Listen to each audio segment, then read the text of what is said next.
Friends लोक कसे आहात तुम्ही? मस्त राहा, स्वस्त राहा. आज आम्ही शेतामध्ये लवकरच सकाळी लवकर उठून शेतामध्ये आलेलो आहेत सर्वच फॅमिली.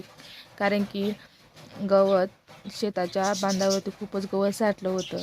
ते गवत अडचण झालेली, त्याच्यामुळे आम्ही सर्वजण मिळून ते गवत काढून म्हणजे गवत कापून घेत आहोत.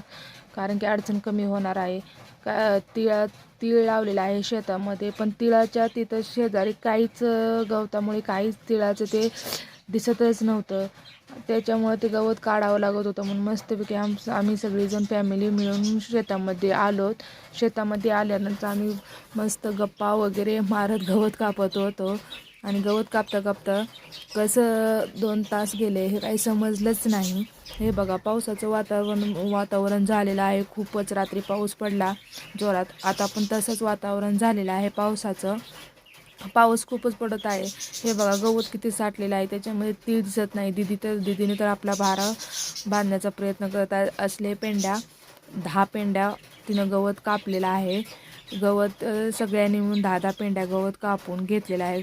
कचरा सगळा गवताचा काढून घेतला. दीदीने तर भारा बांधून घेतलेला आहे. हे बघा, आता ती पाठीवरती कशी भारा घेत आहे. आणि चढाई खूपच आहे, कारण की डोंगर भाग आहे. त्या डोंगर भागावरतीच आपला गोठा आहे.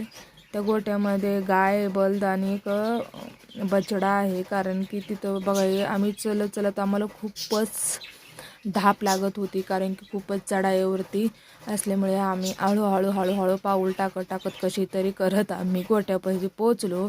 प्रत्येकाने आपला आपला भारा सोडला आणि हे गवत गाईला, बैलाला सर्वांना द्यायचं. कारण की 3 भारे आम्ही गवत आणले. आता बघू, संध्याकाळी पण जावंच लागणार आहे. हे बघा, त्यांनी पण भारा घेऊन आले आहेत. आता हे सगळं द्यायचं आणि मस्तपैकी आपल्या घरी जाऊन जेवण वगैरे. Bye bye.